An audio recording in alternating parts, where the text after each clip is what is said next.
Lou Cesario, how are you? Great. Good. Good to see you, Mike. Yeah, it's been a while. It's been a while. I've been wanting to get you to sit in front of the camera and talk for quite a bit now. Appreciate it.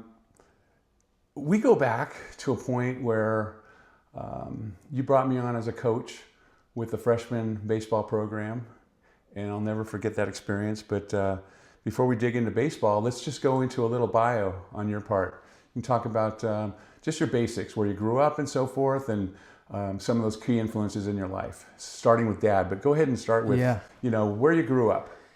I grew up in Walnut Creek. My parents moved to Walnut Creek when I was in third grade. We lived in Concord first, and then I went to De La Salle High School, and then St. Mary's College. I still live in Walnut Creek. So you've lived there the whole time then? Well, just about. Amazing. I lived in Moraga when I Okay. went to St. Mary's. Okay. And then Katie and I got married. We lived in a couple places, but been in Walnut Creek for probably 50 years of my 60 years. So I want to dig in. You mentioned that one of your key influences, if not the key influence, was your dad. Yeah. So tell me about your dad. Yeah. So Pops, his same name.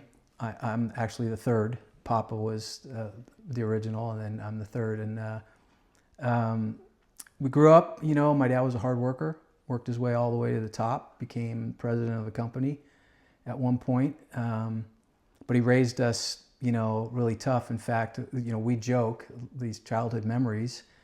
On our refrigerator, we had this picture, this little sticker that said "No Whiners," with the circle and then the line through it. You remember those? Yep. Back like in the day, sure. Yeah. And so that's how we were raised. Got it. You had siblings? Yeah, you have siblings? I have sorry. sibling. Yeah, I have a younger sister and a younger brother. Okay, so you're the oldest. I'm the oldest. Got it.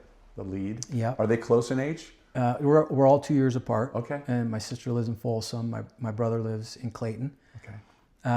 So that's how we were raised. Like, my dad literally did not want to hear us complain. I have, these childhood stories, and but we used to shine his shoes. What was his business? So my dad worked for Safeway. Okay. Forever. He was worked his way through. He was a store manager, district manager, retail operation manager, and then Liquor Barn, which is now Bevmo. Right. Safeway had 200 stores, 200 Liquor Barns. My dad was the president of Liquor Barn, ran the Liquor Barns all the way through California, right? Yes. And then Safeway sold that part of their company to what we know as Bevmo now. Right. And then he was off work for a while, and then he went to work for a company called Smart Cart, which are those carts that you find in the airports or lockers at amusement parks. And he started with them. He ran the San Francisco airport and eventually was in charge of every airport west of the Mississippi. Okay. My dad was led by example. He was a phenomenal leader. Yeah. People that worked for my dad loved my dad, just because he was real, honest, not afraid to. Is he still with us? Or Oh yeah. Pop's is still around. Where does he live? My mom and dad still live in Walnut Creek. Oh my gosh. Yep. Wow. Yeah, in the house that I grew up in. They still live That's there. Beautiful. Just saw him Sunday. No. Bring croissants, and to my mom likes these chocolate croissants. She has Parkinson's. Wow. So the last 5 years, my dad's been, the provider, taking care of her, and So I mean, he was tough on us, right? In a great way. Yeah. Right. And all three of us are grateful for the way he raised us, because we've all been successful. We all understand work. My dad used to tell me, in interviews, it's, being on time. You and I talked about it at breakfast, never be late. Yeah. My dad used to say they should be able to set their clock by you. Mm. Never forgotten that. I was probably 15 or 16. Yeah. Right? Yeah. It's something that, to this day that, I want to make sure I'm punctual. It's a skill that a lesson that I teach my kids, my athletes, be on time, be accountable. And so that was Pops, we shined his shoes. Back in the day, they wore a shirt and tie and a jacket every day and hard shoes, and he would put his black shoes on the washer and dryer, and we would have to shine them before the morning. You know, those things, you know, they created my work ethic. Wow. You know, and you know, now it's funny because now, you know, he watches our games, my nephews, and you know, he was a longtime Raider fan, season ticket holder, A's fan, Warriors. You know, that's how I grew up. Yeah. Yeah. I mean, he just was, you know, I owe a lot to him. You know, my parenting skills and the, you know, just his Honest Abe, we used to call him. You know. Did he throw a baseball with you when you were a little kid? Who was the one that instilled? What was your best sport? My best sport was basketball. We're going to go there in a minute. Yeah, my best sport was basketball. And so. But I'm 5'7". Well, anyways, you have an inch on Nick Saban. Well, you know, I'm taller than Spud Webb and Muggsy Bogues, and they made a big time. They did make it, so it's my fault. But I played all the sports. So when you were young, and we just went in my backyard and we talked about, you know, my grandson and, you know, his influence right now is his father, amazing athlete. Yeah. Was your dad a good athlete? He was. My dad was a football player, baseball, and my dad grew up in New York City. He was a Golden Gloves boxer. Wow. My uncle and my dad were. I remember in Walnut Creek we had the speed bag in our garage, really? And my dad would go in there and work it. So yeah, I mean, obviously we played catch, and he got me, you know, started with all of, you know, my activities and stuff, and he would come home from work exhausted, and I would beg him to shoot hoops with me on the driveway. You know, he would tell me, go get warmed up. I'll be out. I'll be out in a minute. You know. Yeah. And we don't, as parents, we understand that when you come home, you're exhausted, and then your kids want to do stuff, and you got to make that sacrifice to do it. So he's been great, really supportive, and in through my coaching career too as well. You know, he's always been there for me. Wow, that's huge. So, and your siblings as well, athletic? No, my brother wrestled. Yeah. Sister, no. Yeah. Mother, no. Yeah. You know. I mean, moms are the backbone of the family. It's an Italian family, you know. Yeah. My mom did it while Dad was working 16 hours a day. Mom did everything else. Taking care of everything. Everything else. And that's more than a full-time job. You know, Thank when you learn, much. I mean, man, they're just special. Absolutely. People, and she did everything, you know, selflessly for our family and my dad, and but no. Their kids were athletes, you know. I was just, I don't know. My brother was an actor. Interesting. Yeah, he got into that.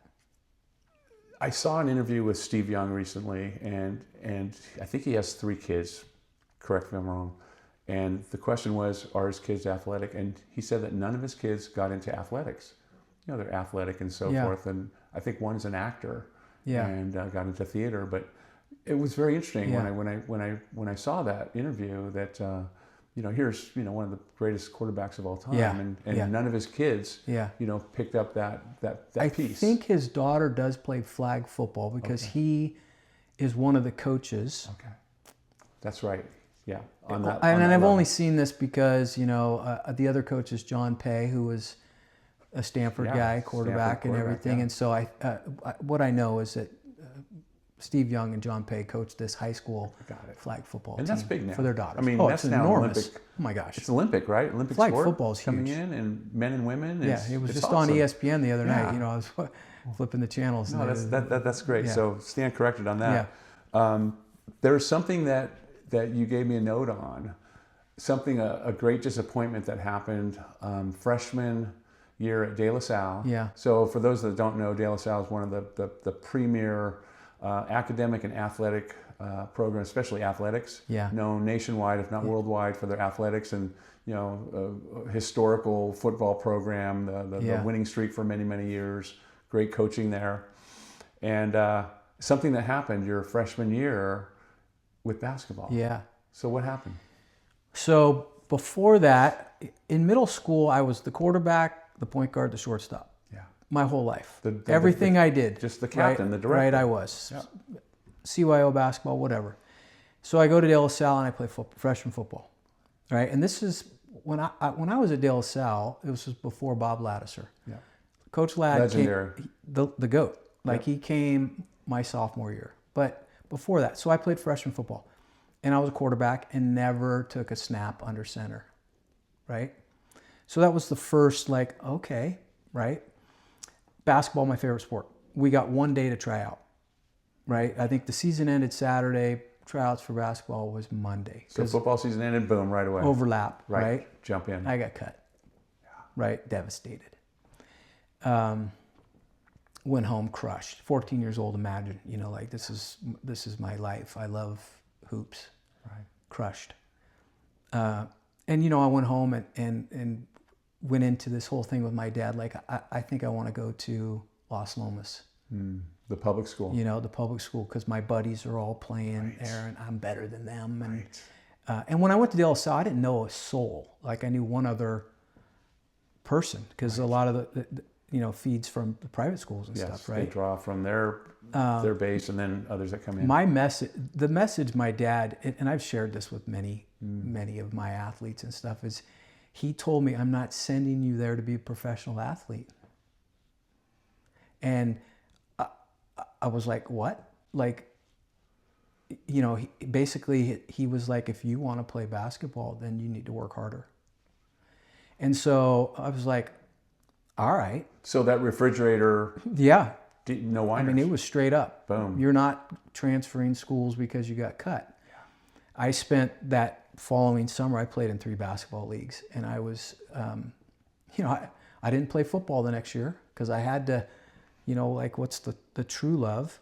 And then, you know, did make the JV team the next year, right? And so, like, that was how we were raised. Yeah. Pick it up. Pick it up. Yeah. Figure out what your weakness is. You know, and you know, I didn't think I had a weakness other than my height, you know, like, but I had always been able to, but his message was like, you know, you just need to work harder. Yeah. And this was, you know, De La's reputation, and I'm grateful for that I stuck it out. Yeah. I mean, my relationships with those people still to this day, I got to see De La Salle become De La Salle as a student in the early ages. And now as an adult, competing against them, watching them, living in the same area, you know, like, it's special what's happened in the last, you know, and, you know, because of Ladd and Terry Edson and guys like Frank Tammany and those people that were ground floor of this thing, you know, who knew? Yeah. Right? So, I mean, that was my early, like, lesson, like, get after it, right? And I've shared this with my athletes all the time, because I've had to cut kids. Yeah, and how do you, because over the years, and we're going to talk about your just incredible success as a baseball coach in several programs, and especially this last one, I would put that right up there with the championships that you've earned over the years. But how do you deal with an athlete that comes in, a student athlete, and they have their own preconceived image of who they are, what their skill set is, and I'm sure you're like most coaches, you're looking to put the best 9 players out there at a time, with a DH now 10, it's, you know, there's no politics here. I want the best kids out there, the best chance that we can win. So how do you have a conversation with a student that has an elevated sense of who they are and the true assessment of their capabilities at that moment, you know, based on the other student athletes around them? It's tough, and, you know, I think I've gotten better at it over time, because you have lots of these conversations. I used to, at parent meetings, tell the parents that their son had a better chance of going to the moon than playing in the major leagues. I mean, the odds, the percentages, right? Well, and we even and now with space, the SpaceX or whatever, now, like, that's probably just throw somebody up there. Many of them want to be major. I grew up, we all wanted to be professional athletes. That was the dream, right? The goal, the pinnacle. And you know, it's our jobs as parents, teachers, coaches, to help them navigate through that process, right? Some of them do realize at some point, like, I'm just not going to be a professional athlete, and it's okay. I'm gonna be really good at something else. So let's play on that point. Let's stay on that point for a minute and just give some folks here a sense of. So I lived in Pleasanton now for 26 years, and when we moved here, there were 3 different Little Leagues. You had 3 different. You had the Foothill League, you had the National League, and you had the American League. And that, the way Little League works, it's based on population. Yeah. You just can't add another league. It has to be based on how many kids sign up and how big your population is for the city. So at that time, we were bursting, right, with kids playing baseball. And in Pleasanton, there's 2 high schools, 2 public high schools. There's no private schools of note at the high school level. And so you have all these kids from these 3 leagues battling each other, right, through youth ball to end up representing one of these 2 high schools, which both have a great reputation for academics and athletics. And so understanding that framework for people to understand how, and you know, there is that reputation of Little League parents, right? That, you know, my kid's been the all-star, he's been the starting pitcher every year, leading up through youth ball, and then it's the tryout, right? It's the tryout at the high school level. And, you know, that funnel you talk about, a lot of the kids, especially, I don't know if it has changed lately in the last few years, you can speak more of it than me, let me know. But you usually don't have a freshman making it to the varsity team unless they're going to be starting. Yeah.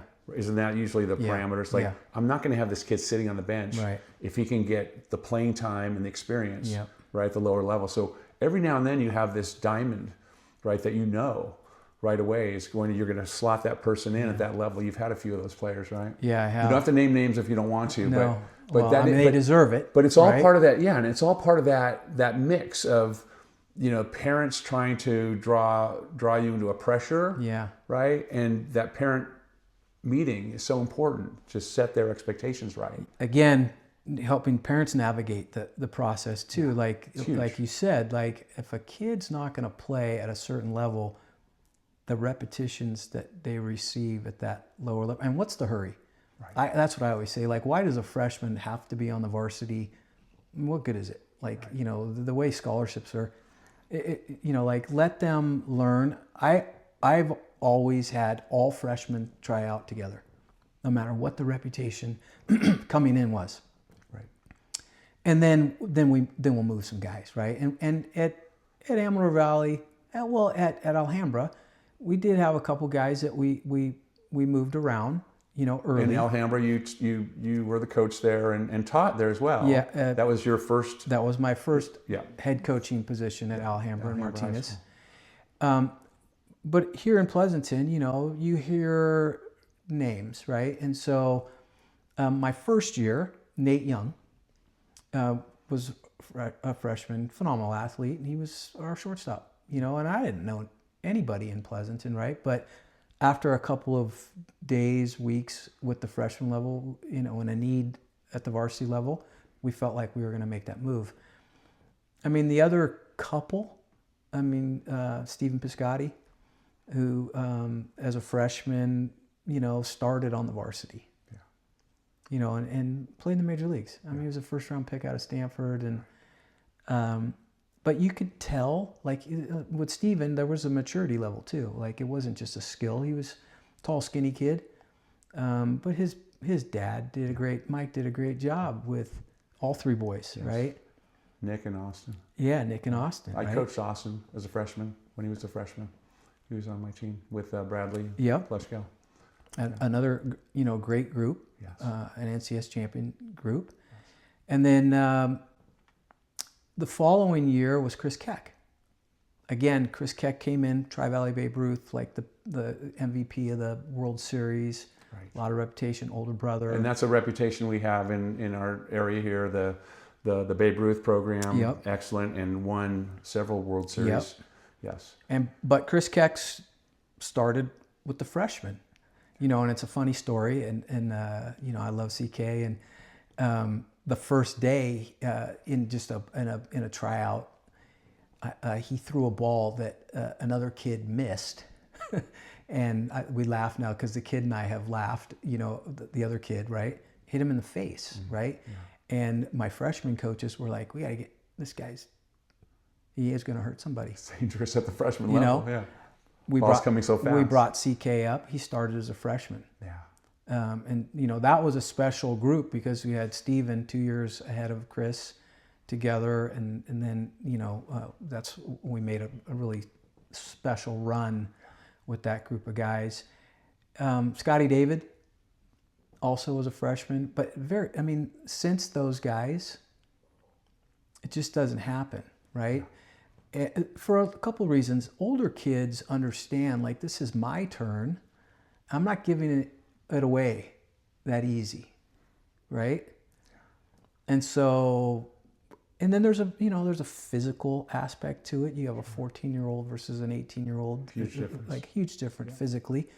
And then there's a maturity thing too, like a social, like, do you want, and for parents, do you want this freshman hanging out with, 18-year-olds? Because when they're teammates, that becomes their group, right?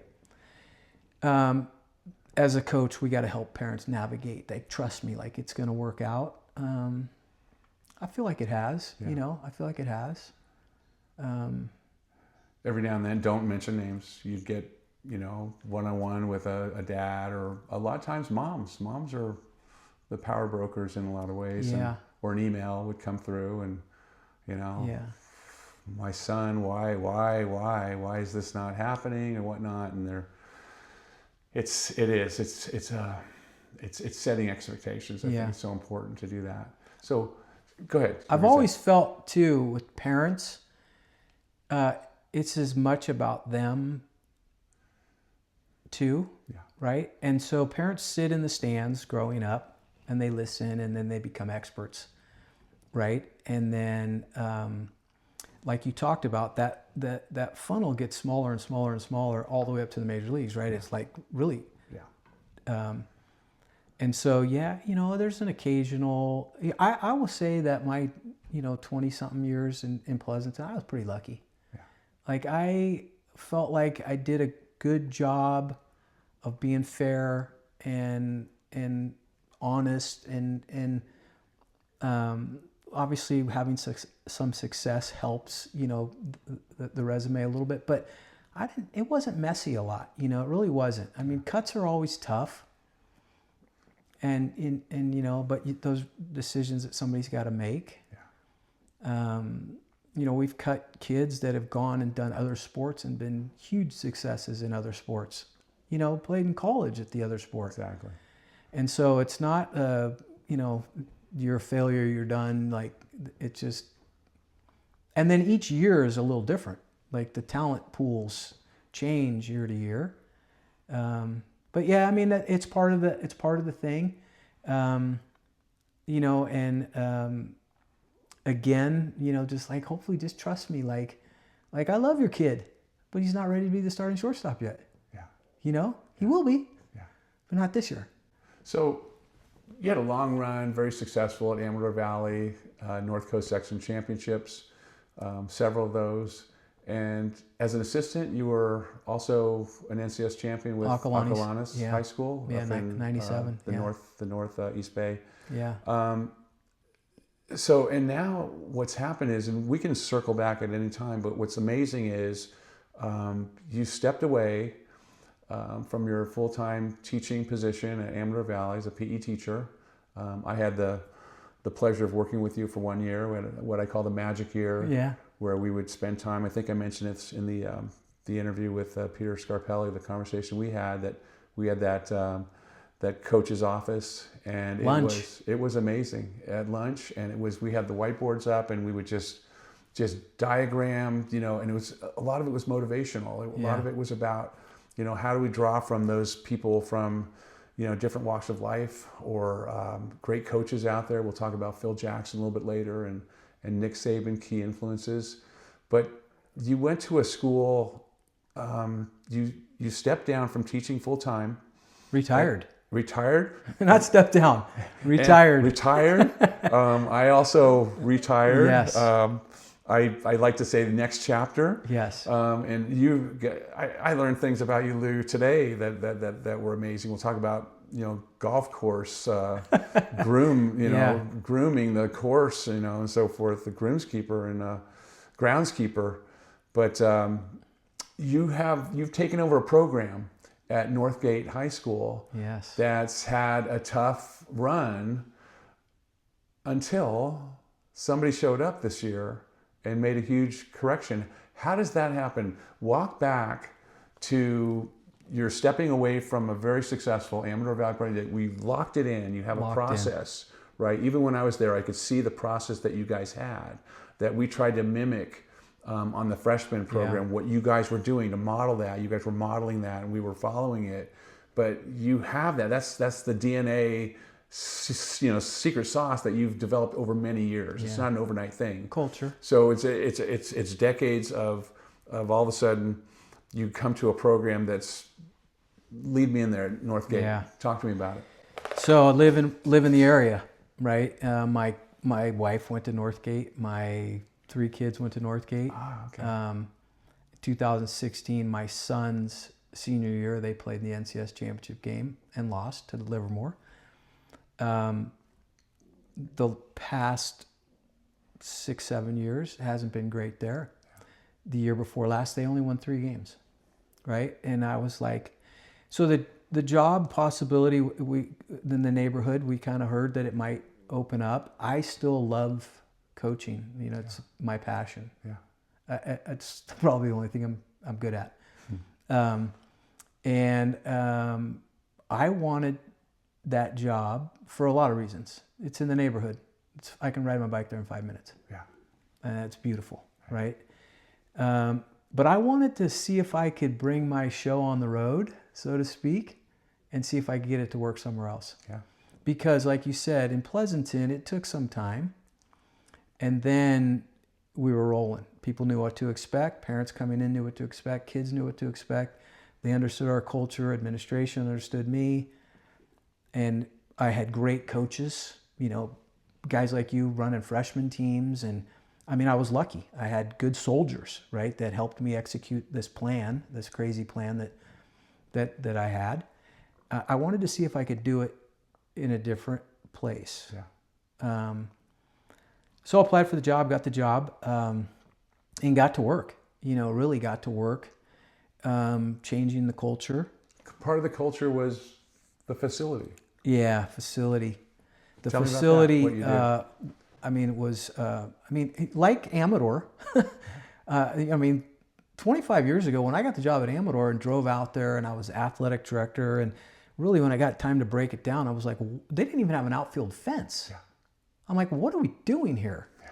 Like, what kind of a program? San Ramon, Monte Vista, like all these places that we're competing against, we don't even have an outfield fence or a batting cage or a bullpen. Or these are, the Amador thing became, that's my classroom. Yeah. I lived there. The kids lived there. I wanted them to love being there.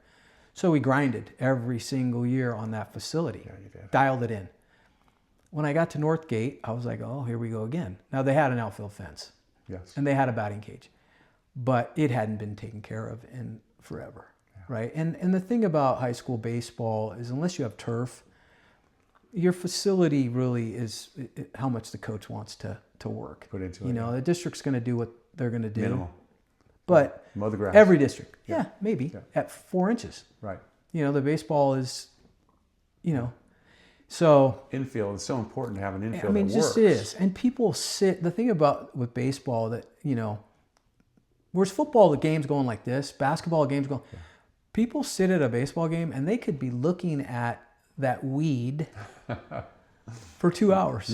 Yeah, right there. Or that brown patch, or that whole.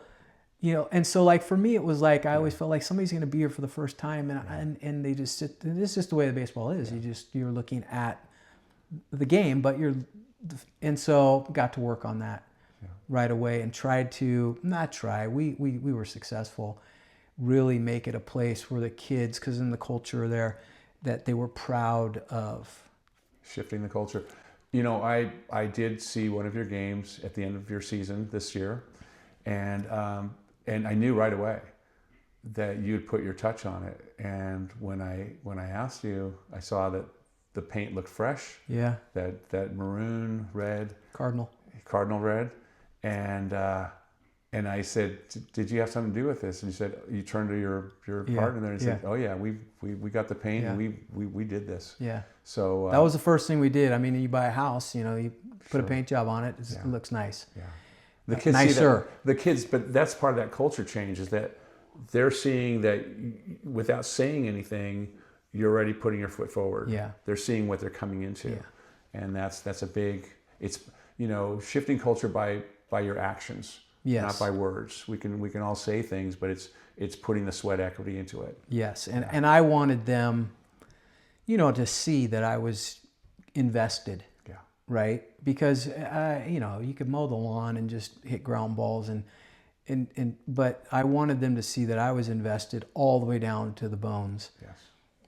And that I was going to expect them to also get invested in it, right? And it took a while with some of the older guys, but a huge success. We lost in the semis. Gosh darn it, shoot, so close. Yeah. I had great staff, again, great soldiers, right? Because I can be a little like, hey, but I don't micromanage my staff. Here's my expectations. What can I do to help you, support you? But you own that group right there. You're the infield coach. You're the hitting coach. You're the pitching coach. Do what you do, right? And it worked. It worked, and it's going to work again. I had a great freshman group this year. You guys lost one game in league. Yeah, we won the league championship. And you won the league championship. We lost the first game of the season in league, and then it ran the table. Through. Wow. This year, a year later, there'll be some things that I want to change. Because going in, I also was in a new community too, where I didn't want to just kick the doors open and say, new sheriff in town. Yeah, no. I mean, obviously there was a new sheriff in town, but I didn't. So it took me a while to kind of navigate a parent community, which I live in. Yes. Yes. So I was like, oh, this is not a terrible neighborhood, but this year now, you're one in the books. We'll establish a few more things in our culture that I probably had to leave out. You prioritize. We need a paint job. Well, it's also, it's also what you're saying is you have wisdom, and that comes from decades now of building that success base. Yeah. And it's not just coming in all of a sudden and just this is how we're going to do it because this is, no, you've got, and I think that's an excellent approach. And I told in the interview, I said, this isn't an experiment. Yeah. I'm packing up everything I got for 30 years and I'm bringing it to Northgate. Yes. Huge. I've made a million mistakes. Yeah. I'm not going to bring those. Yeah. Right? The things that have worked for us, I'm bringing all those. And then we're, slowly, like Novocaine, slowly but surely. Wow. And so, I was confident that we could, and when kids or when people that you're responsible for, in a leadership position, when they see all of that you're just not talking about it, the people in our community, the Northgate Field is by the city park, and it's highly visible. Right. There are eyes on it all the time. People walk their dogs, ride their bikes, all the time. Yeah. I was like, we got to fix this because, and those people noticed, right? Which just kind of gets through the community, it's a good thing. And then the kids, obviously they get all the credit because they're the ones throwing the ball. They're stepping on the field. They are. They're doing the job. So. Talk about, let's go into, and we can segue back in there, key motivational influences. Duke Zielinski. Yeah. Let's talk about Duke. And he's from that same area. He is a couple years older than me. Duke's a baseball, has a great baseball background. Left baseball to be the president of USA synchronized swimming, the Olympics. Spent 20 years traveling the world with synchronized swimming, water, right? And tremendous success. Oh, I yeah, mean, gold we medals. would watch the Olympics every Gold year. And medals. it's like, here's this from Walnut Creek. Yeah, It's this, gold you know, medals. they're just amazing. Yes. Right? So Huge what is success. That? Duke was kind of the mind guy. I mean, it's very popular now. I mean, everybody's got mind coaches, and there's the mindfulness stuff, and there's all the sports psychology stuff. But Duke was kind of before his time.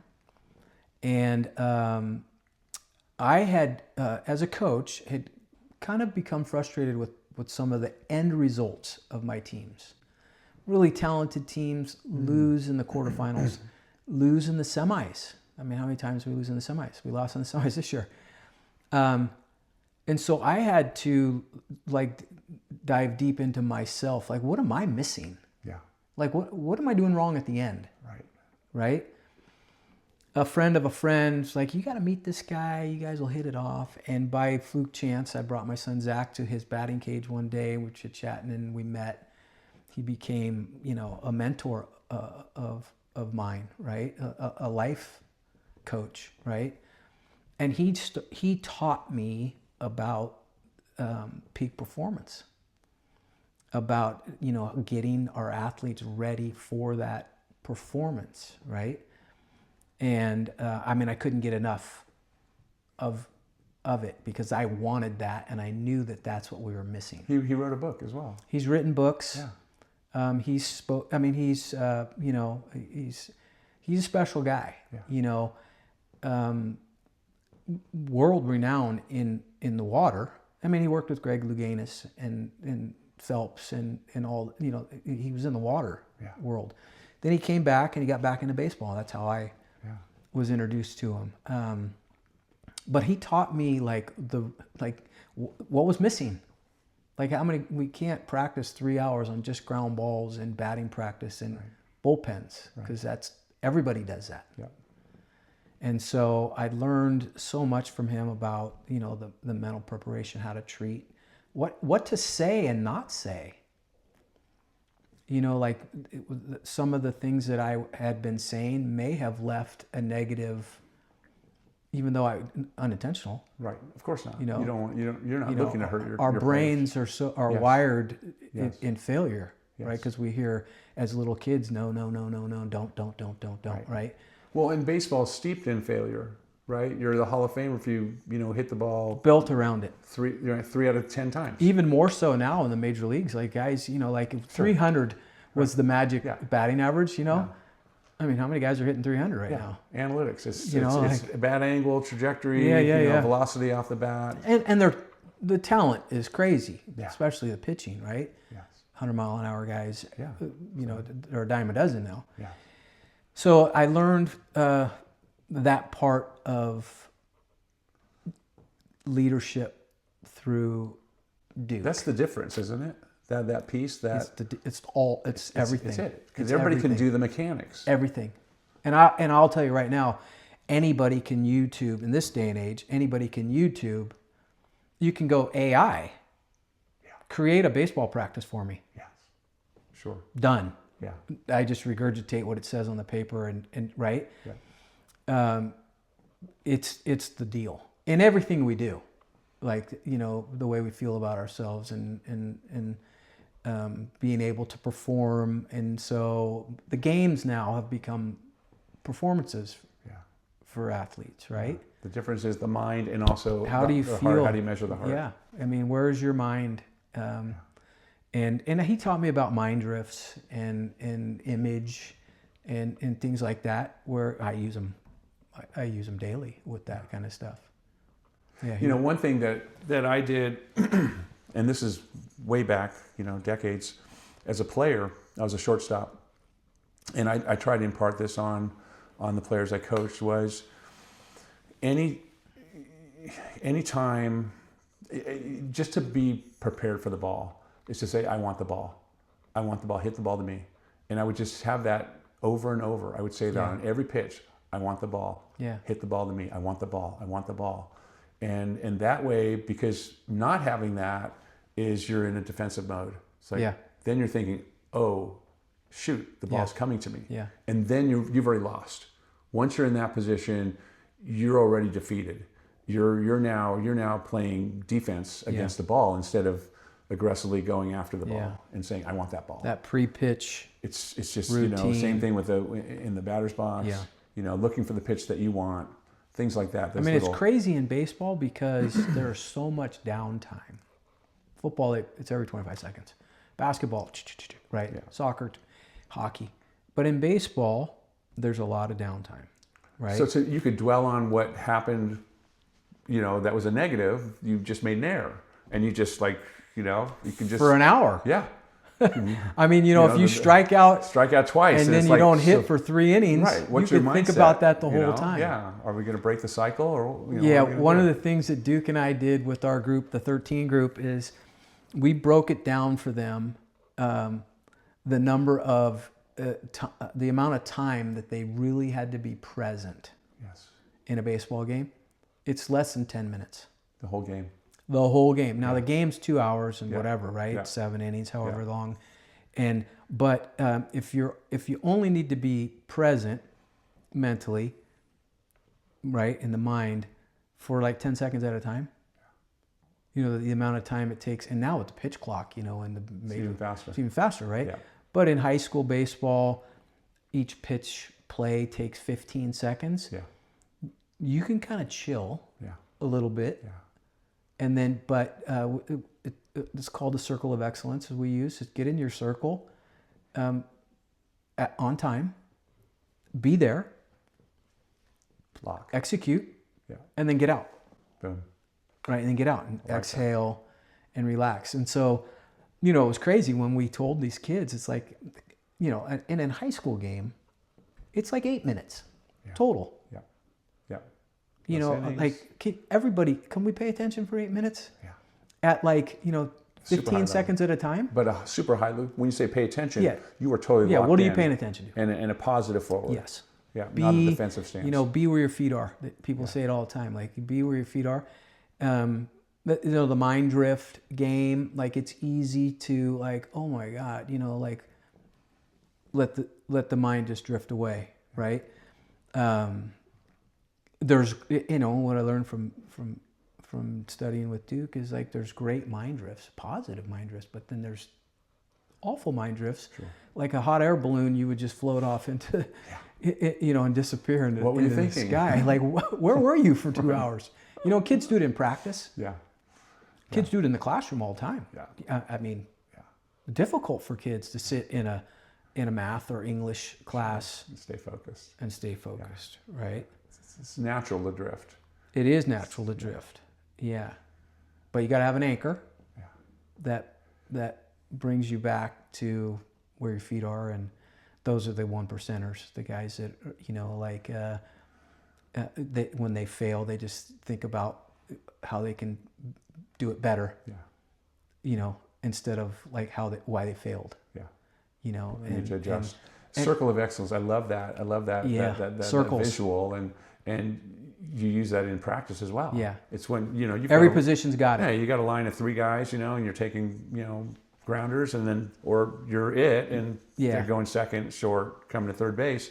It's okay, now I'm on. Yeah. I need to be there. Some positions are natural. Yeah. The batter's box it's not a circle, but it's space. The mound. Yeah. Right? And then but the shortstop, center fielder, those guys create their circle that they move in and out of throughout the game. And it's their anchor.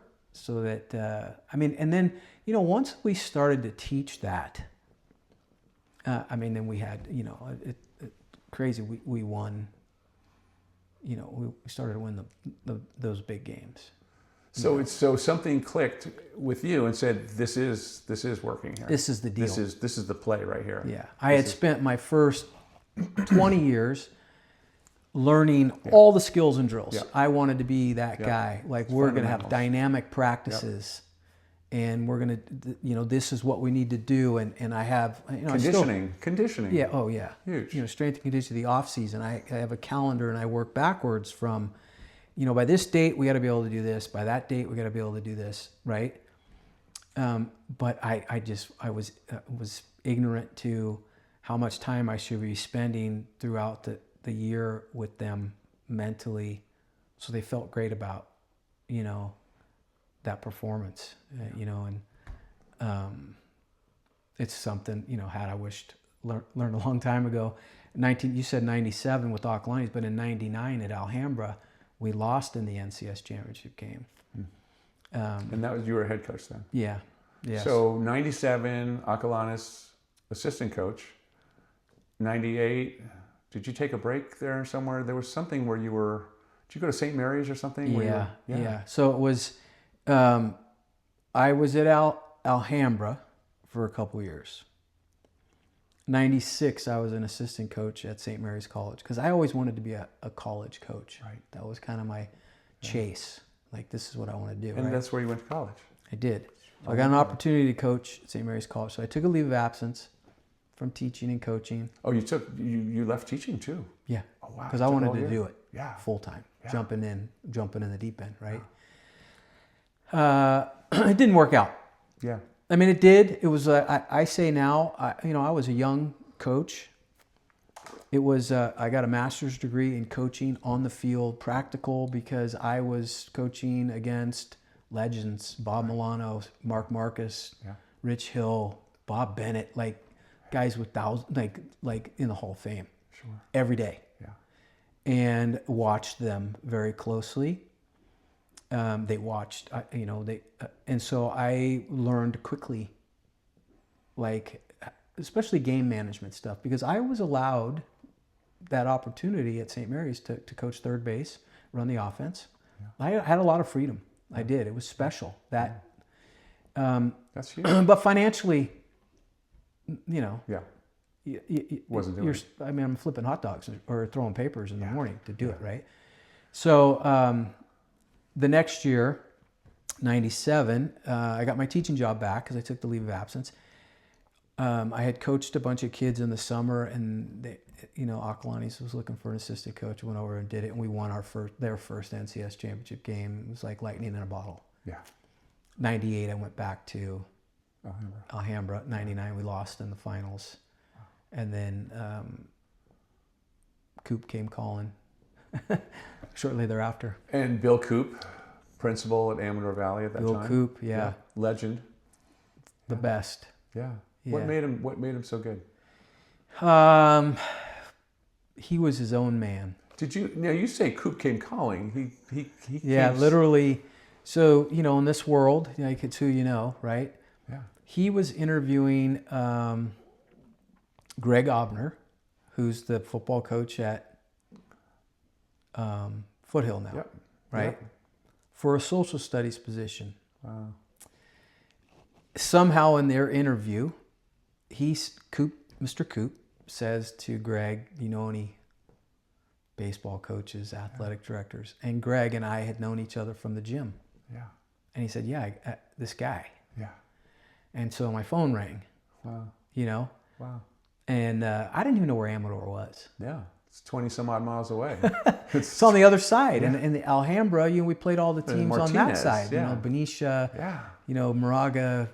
And so I came out, looked at the salary, and I kind of needed to leave Alhambra. I wanted another challenge. I was young, Met with Mr. Coop and Rick Serra, interviewed, and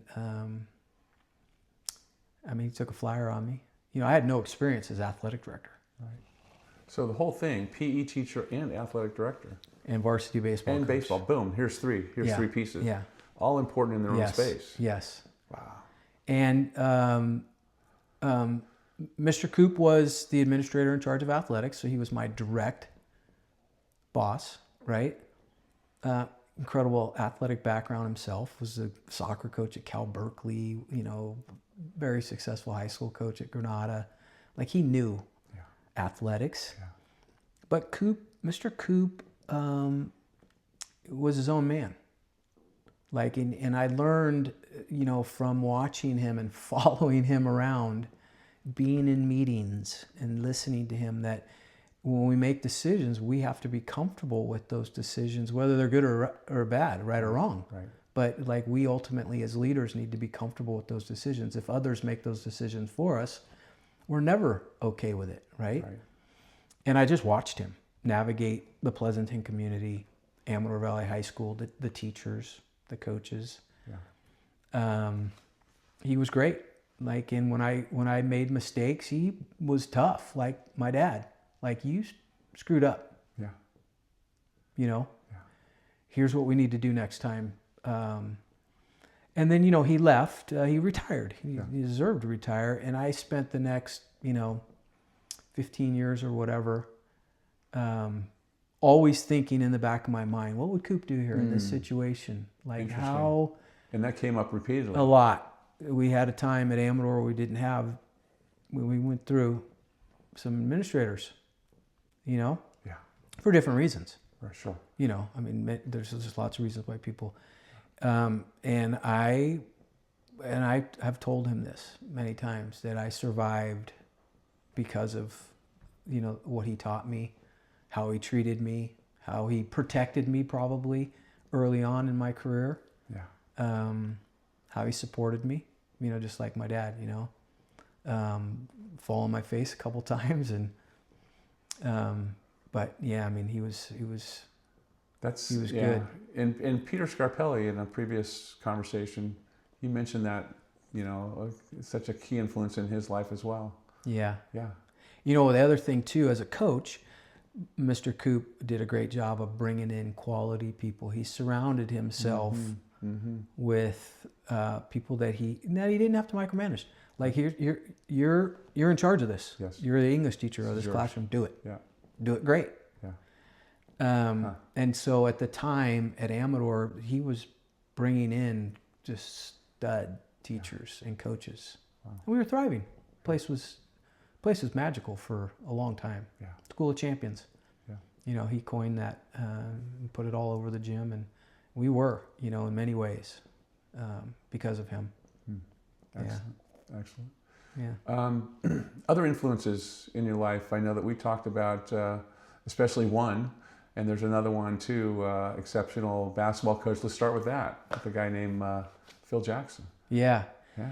So I am one that is willing to learn from the greats. Yes. Even if you can't talk to them or touch them, but they write books. Yeah. And now the internet, you have access to this stuff, right? And so Phil Jackson, his book 11 Rings. So 2 as a player, 6 with 11. the Bulls, 5 with the Lakers. That's 11, more than anybody else. Yeah. I think in the book, and he was a different person, Yes. like a free Yes, he was. spirit, in his younger days when he was a college and professional athlete. Zen in the art of motorcycle maintenance. Zen. I learned a lot about Zen. Yes.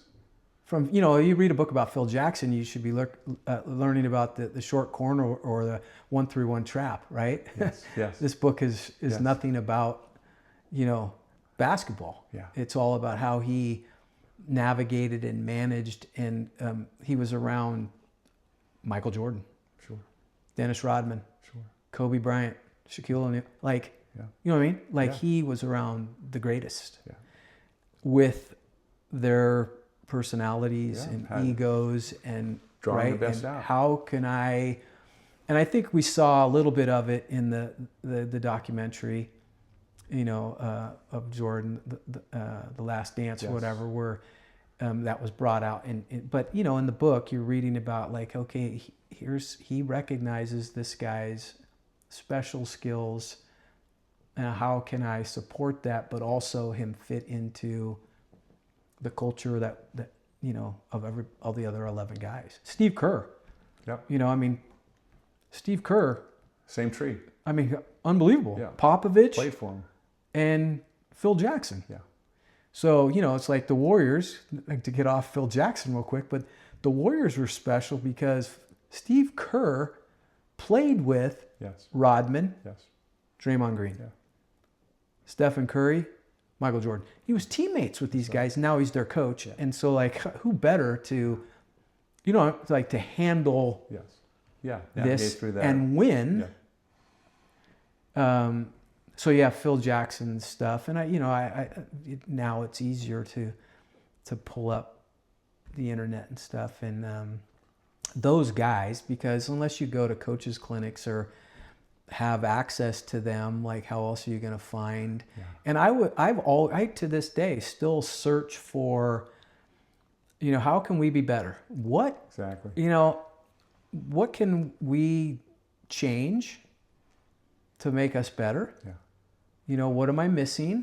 How we're doing this, but how can I do this better? Yeah. Like, and who else to learn from than,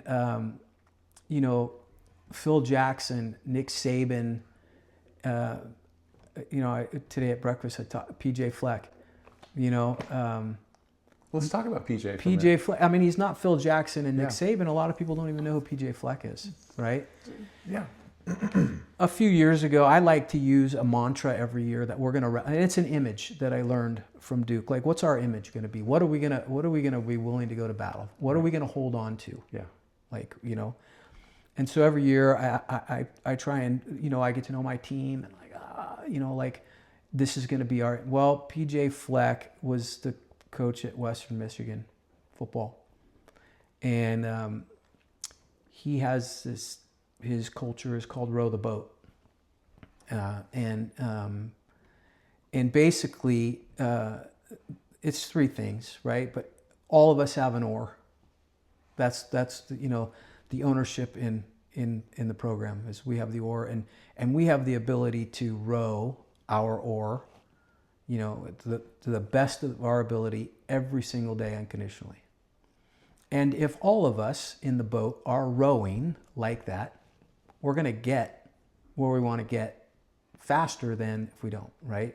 If half of the side of the boat rows, the other half doesn't, you just go in a circle, you waste your time, right? The other thing that's the beauty of row the boat is that you are rowing with your back to the direction you're headed, in a boat. Yeah. I've been played around, but you have a kayak on your truck right now. Yeah.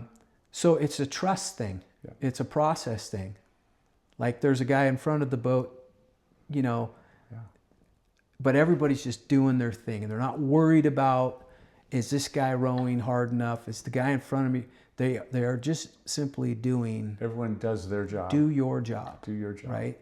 Yeah. And you are rowing away from, I guess, where you don't want to be or where you were. Right. Right? In a direction. And so I heard that and I'm like, man, I could roll this out to a high school team. It's not hard. Yeah. This is an easy sell, right? Yeah, sure. So I started studying PJ Fleck. Yeah. He's at the University of Minnesota now. And I have his book on my desk and I watched... Row the boat, right? Row the boat. Yeah, I watched all of his internet stuff, all of his interviews, part 1, part 2, part 3. I studied Row the Boat. Well, this is what you were saying earlier. It's like where you're going with that, studying it, it's like you don't know him personally, but you know him. I put Row the Boat on our T-shirts. Yeah. I had a good friend of mine, Norm Pacheco. He made wooden oars that said AV baseball on it. I gave it to every kid in the program. It was on our T-shirt. We had Chipman, the Chipman family. He was a rower in college. We had this full-size oar in our dugout, purple and gold. Nice. And it was an easy. It was on our banner. Yeah. It was an easy. When times got tough. Yeah. Or stressful, all we had to do was say row the boat. Yeah. Just row. Yeah. Just row. Yeah. Just row. There it is. They all know it. Right? Don't complicate it. Just row. Yeah. Row the boat. Row the boat. And man, it was great for a couple years. And I wrote a letter to PJ and telling him, hey, there's a high school in Pleasanton, California, that's all over your row the boat stuff. I didn't hear nothing from him, but He's busy. He's busy. Yeah. He probably gets a lot of those letters. Maybe he'll get this one. Maybe he'll see this. We'll send this to him. We'll send him a link. So PJ Fleck, Yeah. Phil Jackson, Yeah. Nick Saban because of his culture. Well, here's another thing. Let's talk on that point just a minute, and it's the influence that PJ had on you, and that you had on just so many young athletes, student athletes, right? That he's been able to influence just a whole bunch of people that he has no idea, or maybe he does. I don't know. And that's the thing, though, as teachers, what we've done as well is we've been able to influence people, and a lot of those you'll never hear back from, right? It'll be you hope they take that and run with it. Yeah. Take that, the or in this case, or it's whatever, the knowledge, and they grow with that. And that's really, as a teacher, that's part of probably as big a thing as anything that we hope, to give to the students that we teach. Yeah, is that part of the toolkit, not the whole toolkit, but another tool in that toolkit of life. Yeah. That they take with them. Be productive members of society. Yeah, absolutely. Like in whatever it is. And own up to it. Right. Own up to it when it doesn't go the right way. That's a huge thing, is taking responsibility and then correcting it. Yeah. Right? Because nobody's perfect. Yeah. Take ownership. Be on time. Communicate well. Like all those things that we as coaches, right, are trying to teach. Be a team player. So there's a couple of ceramics here. Yeah. That I have here, and my son and daughter went through Amador Valley, and you were their athletic director. But these ceramics were made by my son, and there's a ceramics teacher. He's still there at Amador Valley. And tell us about Neil. Yeah, Neil Bello. Yeah. So Neil's been at Amador 20 years probably. Yeah. Came in as a ceramics teacher. Again, Mr. Coop pulling in, how can we make Amador better? Yeah. Let's create this ceramics part of our art department, like we need to, right? And I think he probably had a couple of sections at the time, and it just blew up because of Neil's personality. His enthusiasm towards life. Early on, it was his enthusiasm towards pottery, throwing clay, as he would say, right? But as we've got to know him, his enthusiasm for living, and the way, and his willingness to share, he doesn't cheat his kids one bit. During a day, we both have taught for a long time, right? And there are probably teachers who are like, hey, we're going to watch a movie today. Bingo. For whatever reason, right? Yep. You don't watch movies in billows. Yeah. Like, he is waiting for kids at the door with a handshake and let's go. Yeah. Let's go. He's a dear friend of mine because he also became very interested in mindfulness and the mind piece. He's the golf coach, right? So again, like baseball, that the time to think in between shots is, right, the time in between at bats. Yeah. And so he and I shared this journey of how do we keep our kids, grounded during their competitions? How do we get them to practice so that they can just go out and perform?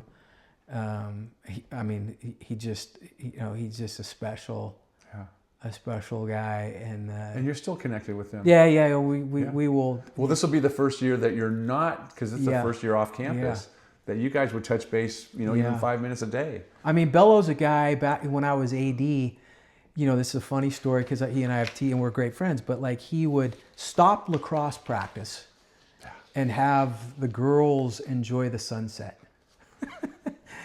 Absolutely. Right? Yes. Yes, take a moment here. This is special. Yes. See that off the ridge. Right. Absolutely. Wow. So Neil is, and he's another, I've been lucky to have guys around me that I could bounce stuff off, and not worry about what they thought about me. You know what I'm saying? Like, there's, Peter Scarpelli, we'll talk about Scarp, but like, I've been lucky enough to be around guys where I could just be myself, say what I want to say. Yeah.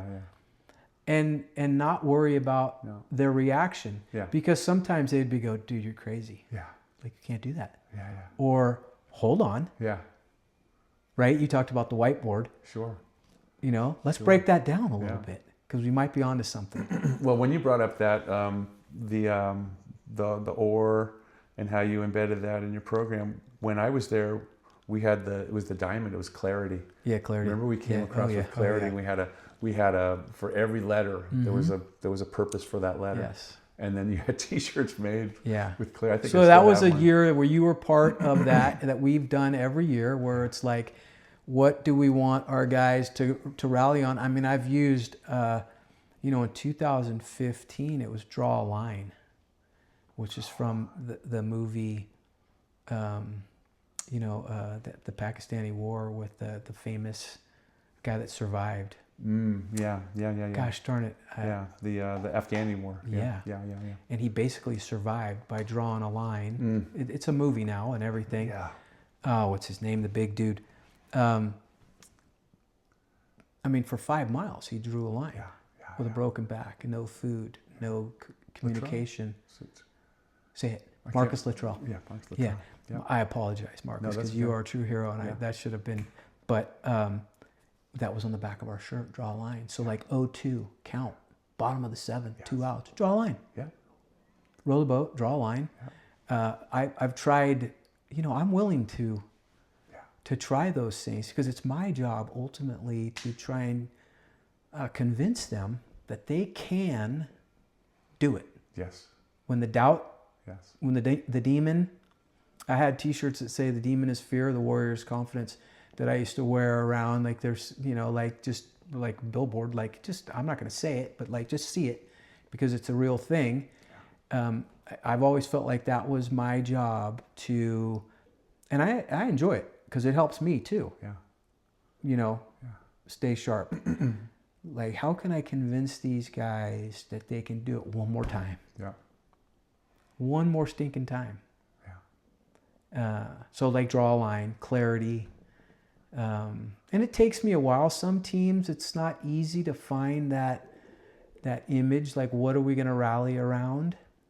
And I've done it with other teams too. Like when I was AD, I was lucky enough to work with basketball with Adam Sachs, and the girls' tennis team with Claire Chin.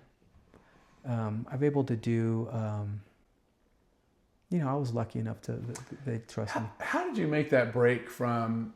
Can we take a break? Well, let's take a break and we'll come right back. Yeah. Okay. So we've danced around a name here. The guy I just had a conversation with, Peter Scarpelli. Yeah. Should go and talk about Peter. You have him on your notes here. Yeah, Scarp, dear friend, right? In so many ways. He came on. I mean, in your interview with him, he explained that whole process, and I didn't. But I was looking for soldiers, right? And over time, we've had incredible adult conversations about everything, right? Yeah. Back to my influences, right? Along with learning about the mind part, the psychological part, I also understood the physical piece.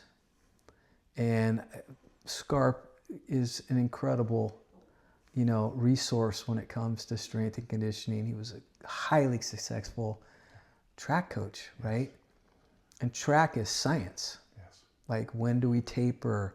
How much do we run? How far do we run, and why, right? Yes. And he took that into the weight room as well.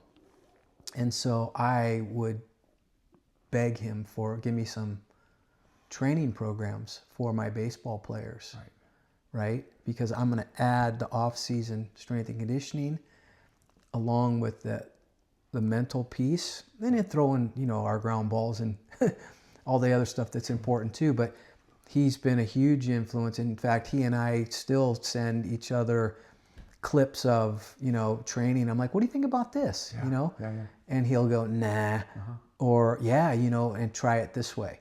Okay. And so I owe a lot. And our, at Amador, our off-season training with the prowlers, the sleds, Yeah. They were known. The kids knew coming in that, sixth period PE was going to be tough. You're working. And I owe a lot of that personal stuff to Pete as well, because I would also bounce my own personal training ideas off of him. Yeah. Because he's so good at it, right? Yeah. He's lived it, he lives it, but he studied it, and I think it was a natural piece to him, that strength and conditioning. And it's another reason why our track and field programs were so, highly successful, because of what they did in their off seasons as well, right? On top of that, we talk about, culture pieces. Pete and I would say, hey, what do you think about this? And I'm going to roll this out to the guys. Right. And he could, I love it, or try it this way, or I wouldn't go there. Yeah. Right. In fact, even though we have so many similar, we're a little different, right? Sure. Pete said to me a long time ago, I'll never forget it. He told me, he says, you're a ready, fire, aim guy. Scarp is a ready, aim, fire. Right. And that's the differences in Pete and I, even though we are both shooting at the same thing. Right. Well, we're going to talk about this archery thing. Yeah. We're going to talk about that in a little bit. That plays right into it does. It does, my actually. Goodness. Brent Miller. And so, I'll never forget, because I have always coached with my gut first and foremost. Mm-hmm. Let's do all the work, but you know what? Again, back to making decisions that I'm comfortable with. Yeah. Like, this is what my soul feels. I'm going to do it. Yeah. We're doing it. Yeah. Hey, we're bunting. Right. You're in an age as a coach of analytics in baseball. Yeah. Right. And now there's new information coming out, and it's information we probably always knew, that there's actually that blend. Yeah. Right, of analytics and right, and gut. When you have a scout, and we can talk about that too, because you scouted for a couple of teams. But it's that thing again. It's the intangibles we talk about. Are what does that athlete? We know the student part, but let's just talk on the athletic part. What does that athlete need to have? To get to that top level, right? There's a whole bunch here at this ability level, but what breaks away from the ability level to the absolute under pressure high achiever? Special, right? The 1%ers, the specials. I saw this, I was flipping the channel yesterday, I saw this thing on the 85 Bears, and they were interviewing Ditka. Yeah. And Ditka said, I didn't care how much the guy bench press. I didn't care how fast he ran. Like, what kind of a football player was he? I've always, I'm not Mike Ditka, but I always thought, like, what kind of a baseball player is he? I don't care if he's 5'6". Right. Like, what kind of a baseball player is he? TJ Friedel. We have lots of those stories of kids that can be really good at, and so I've always, held on to that, because I wasn't that special athlete, right? But I always felt like I brought something to, and whether it's, you just out hustle everybody, or you're, always accountable for, or, and I've been lucky to have guys that have played for me that owned that. Yeah. That, and we talked about Jake Dronkers, Sure. Special. What was that with Jake? This is back in 2013. 2013, and there was something about your alma mater, and you guys faced them how many times that season? 3 times that year. 3 times, and what was the factor that really, what'd you call it, their kryptonite? Yeah. Or your kryptonite? Their kryptonite. Their kryptonite, yeah. And so tell us about Jake. So Jake was, 5'9". And by the way, just a little break in here, where I live now, Jake lived about 5 houses away. So Jake and my son Nate, same year, they were very close friends. Yeah, fantastic. Jake was that guy that did not pass the eye test. He's not going to run fast. Yeah. He's not going to lift a lot. Yeah. Incredible confidence. Jake felt like he could beat anybody. He was a pitcher, 5'9". So, analytics wise, his spin rate and all that stuff wouldn't even, right? And the beauty of Jake is everybody on the team, including the head coach, also believed that. Yeah. And so that 2013 year, which was our second NCS championship, we had, if I can, because that's a magical, you talk about magic, right? We had already beaten De La Salle twice. Jake beat them. They were in our league, so we played them the round robin. Jake, home and away. Yeah. So Jake beat him at Amador like 2-1 against a guy that was a Division I 6'5" right-handed guy that went on, right? And then the second round we're at De La. We had tied it. I put Jake in the game in like the third inning because he had just pitched the previous, and we held on and won, right? At the all-league meeting, the coach for De La Salle, said, as long as we don't have to face drunkers. And this is right before the NCS right before tournament. the NCS playoffs. Got it. Right?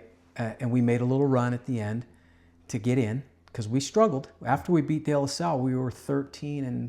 I remember that. Kind of rolling. The wheels fell off. Yeah. It happens. Yeah. In the EBAL especially, because you can't sit around and pound your chest when you're playing San Ramon and then Monte Vista, right? They're coming after you. So he said at the all-league meeting, just in passing, as long as we don't have to face drunkers, we're fine, right? So that year, Granada was the team. They were 24-1. They had beaten us twice in league, 15-0, 5-0. No hit us. Yeah. We had no business being on the yard with them. Yeah.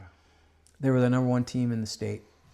I think they were like 24. And they're in Livermore, just the next town over. Yeah, right down. Yeah. We are playing them now in the semis at their place, and it was crazy. Yeah. Crazy, because they had a lot of media outlets there. They were the team. Yeah. They were rolling. They had special players, right? A huge crowd. I remember that. Huge crowd. Yeah. I mean, it was nuts. Yeah. Crazy game.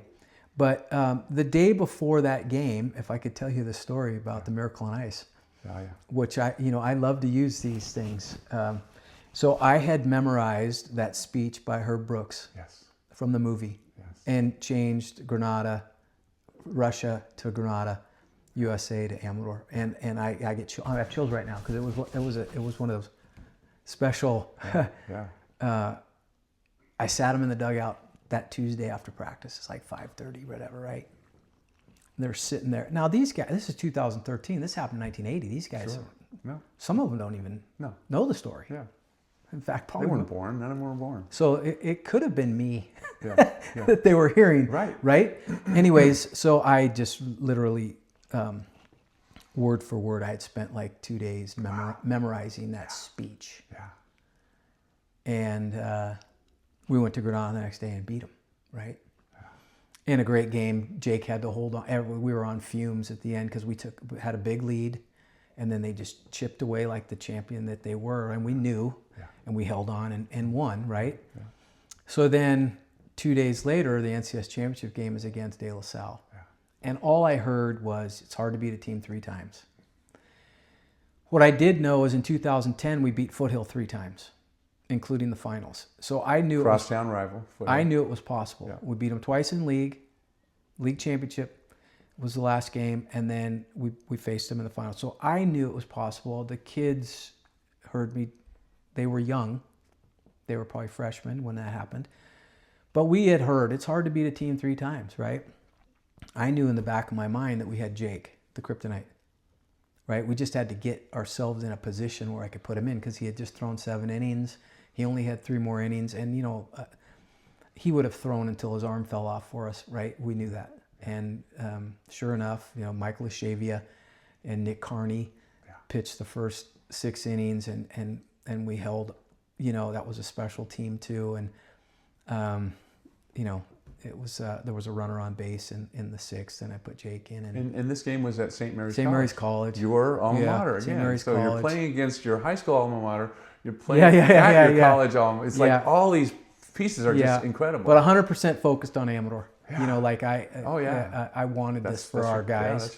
Yeah. And we right. won. And It was amazing. and Ron Dronkers, I still have the video. Yeah. You know, there's special times, right? Yeah. Ron, for whatever reason, started taking pictures and video of the season all the way back to the weight room. Yeah. When we pushed the prowlers or we were doing squats or deadlifts. And he had this incredible, all the way through the championship, the dog pile. Yeah. Yeah.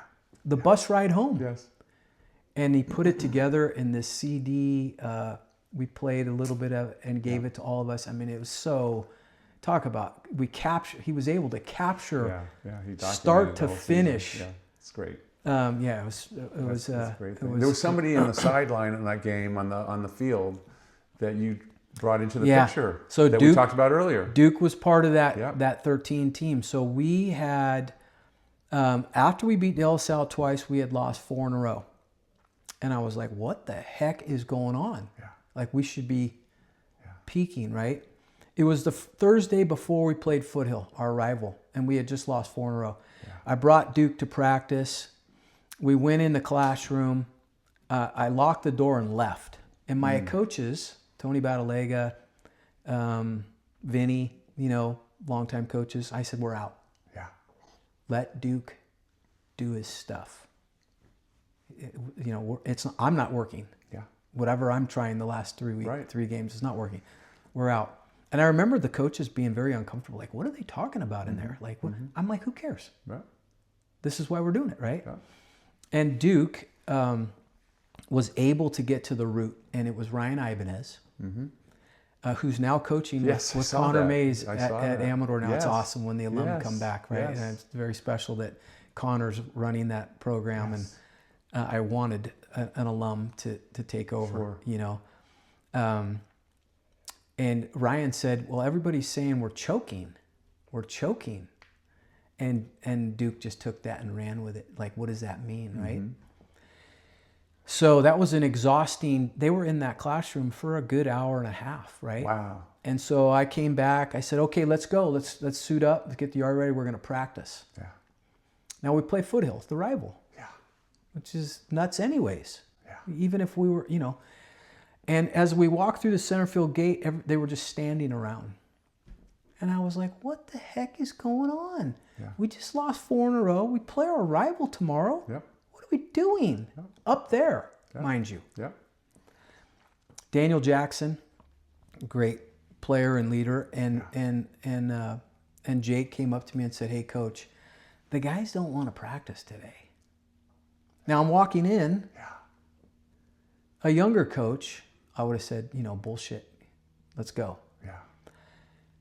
Again, learning from people I don't know. Wisdom. I'm like, all right, what are we going to do? They were like, we're just going to hang out. And we did. We hung out. We played music. We played Frisbee. We played fungo golf. We did everything but baseball. I say, wow. We ran the table. Yeah. We went to Foothill the next day. Shavia threw a 5-hit shutout, a 5-0 shutout. Yeah. First round was Jake. We win. Second round, Shavia. We win. Third round was the Granada story. We win. Now we're at Dela. Yeah. We win. Yeah.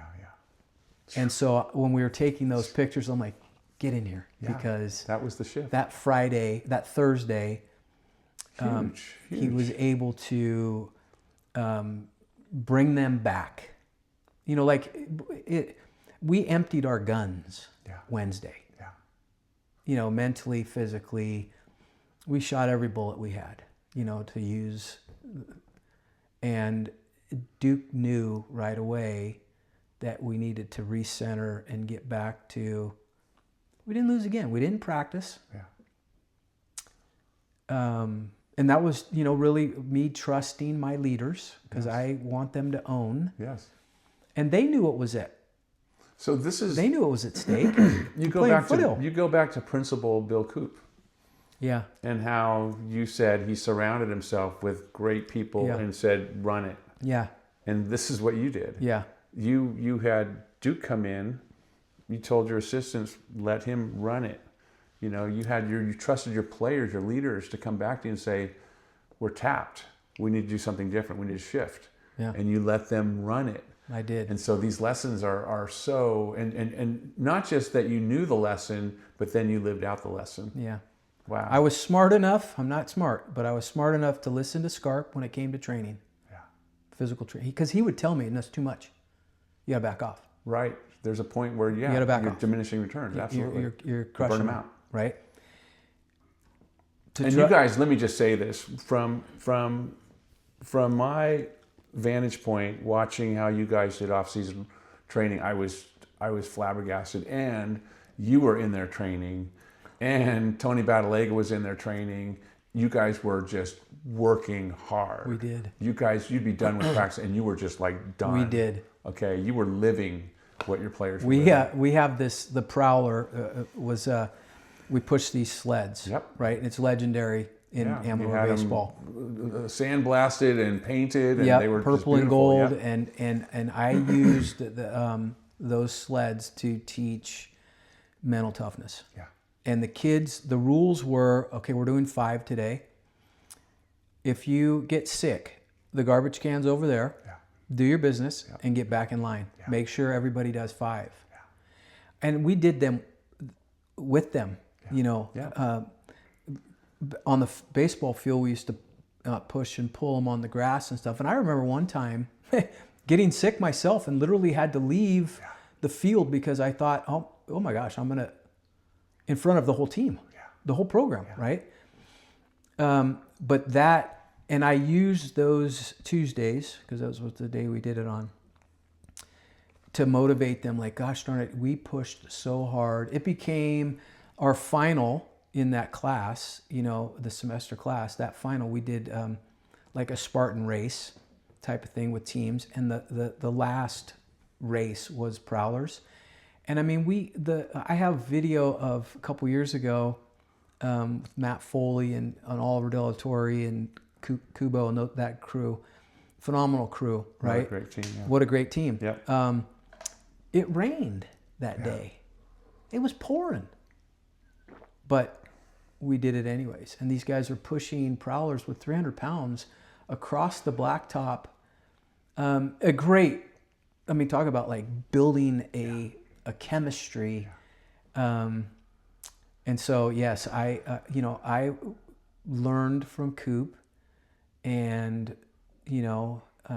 others about how to allow my assistant coaches or my resources to have ownership in their deal and trust them, knowing that it could be better than if I just did it myself or by myself. Right. No, you have to. You have to be able to delegate the right way and allow those around you to. And I was comfortable with, because I didn't always agree with my assistants. Sure. Like, but and I was comfortable with, we're not doing it that way. We're going to do it this way. Yeah. Not all the time, but sometimes it would, like a smart leader is like, okay, you like that? Yeah. Let's do it. Let's give it a shot. See how it plays out. Let's do it. Yeah. And then if it doesn't work, just tell the group, it didn't work. No. As a teacher, you know that you're teaching and it's not resonating. Shift. Yeah. Don't I thought this was going to be good. Yeah. But I'm not going to force it down your throat. Yeah. It's not working. It's not good. We're going to move to the next. Well, and that's a great lesson for all the kids as well, is to say, if you're pushing a path and it's pivot, move. Yeah. Shift directions. Yeah. This isn't working, shift and move in a different flow pattern. Down the river like a stick does. Sometimes a stick gets caught. It's stuck. And then it I've been lucky to be around guys that like supported me, like really like, and I know they loved me. Not in an egotistical way. We were like brothers. Sure. Like you included, right? Yeah. Those lunchtime conversations with Rich Cortez and Scarp and great talent. You and I remember, if I could tell a funny story for your viewers. Sure. So we would have lunch. Yeah. Like we had 30 minutes, right? We also had to eat. So we were all at our desks. And Mike Vickers makes the best peanut butter and jelly sandwich you have ever seen in your life. I mean, both pieces of so meticulous. how he would spread the peanut butter on one my gosh. slice and then the jam. I mean, like it was like painting the house. They were. I'll never forget that. That's good. You know, and that's so funny. Meanwhile, we're trying to solve all the problems of the world right. in 30 minutes, and then the bell would ring, and I loved it. And then the next day we look at there it is. Here we are. We just carry on. We had 5 days in the week. Yeah. And it was magic. And yeah. And we'd get interrupted by a kid who couldn't remember his locker combination. And we would be like, "Gosh, darn it, we're talking about like." Right. And then, well, it's funny. You talk about the combination thing, and I was going, gosh, it's something that, because it's always the master lock. Yeah. Right. And it's this way and this way and this way. And it's like, teach the kids in elementary school, right? Teach them to use a master combo lock. And of course, we had some kids that, the best thing was a key lock. Yep. And we'd help a lot of kids out. We have a lot of kids with key locks now, and then the language barrier. Trying to explain how to open up a master lock to someone that doesn't speak English is impossible. No, it's so then I would be like, "Como se dice?" Yeah. Right. Yeah. Right. I mean, we found ways. Yeah. But that's funny because, we were lucky. Those lunches we were special, and I had 20 something years. Well, let me ask you this. As you were talking about the sled and so forth, there's and you know this guy, Dennis Miller. He's a writer. He does the Pleasanton Weekly Sports. Yep. And before that, he was with some of the bigger newspapers that have folded since then. But Dennis talked about, I think in '86 he was Amador Valley soccer player. And they were amazing. They had an amazing program, right? Mike Geib, I think, was the coach. Yeah. And he said that the training they went through, the intensity of the coaching. He said that, and this was probably something he wrote maybe 6 or 7 years ago. He said that it wouldn't be allowed to be done today. Yeah. And so, have you seen in your coaching, not to go into specifics, areas where you've had to shift, adjust because of the world we're in now. Yeah. And, people would take things maybe the wrong way in what your motivation, what your goal, and what your intent was, and where a message would go out to a parent especially and wouldn't be taken the same way that it was. I think there was a lot of deference decades ago where it would be, and I taught this to my kids, it's like, listen to coach. Coach is heading the program, and it's, you're in their program, and trust the coach, and not for me as a parent to second guess the coach. But can you speak to that? Yeah, not even with the training, but like the way you speak to the team or your classes. Right. I mean, we have had to learn to be very careful. Yeah. I have a Catholic background, so at Alhambra we used to pray. We said the Hail Mary before every game. I was a young coach, and that was early 90s, right? Yeah. You wouldn't go there now, right? You wouldn't. Like you could use spirituality and those types of things and try and use that, but you couldn't pray like now, especially at a public school. Yeah. It was one of the things that, you talk about influences. I was lucky enough to watch the De La Salle football team become who they are. Yeah. And I watched Ladd. They trained harder than anybody, bar none, in the off season. Right. Bar none. Right. You played baseball, fine, play baseball, but you'll be here at 6 o'clock in the morning. You're going to get the training in, right? And so, I tried to take that to what I was doing, although being in a public school and, like you just said, not being able to, it was funny because the Prowlers, kids would throw up. That was a normal thing because that lactic acid starts to build. It's in your legs, your butt, it gets in your gut. Yeah. It's got nowhere to go. Yeah. And so it took me a while to convince kids that it was normal in training. But I would have teachers, comment that the nurse, the health, like Lou had somebody throw up in 6th period, where's the accident report or whatever, Right. Oh, he's fine. Right.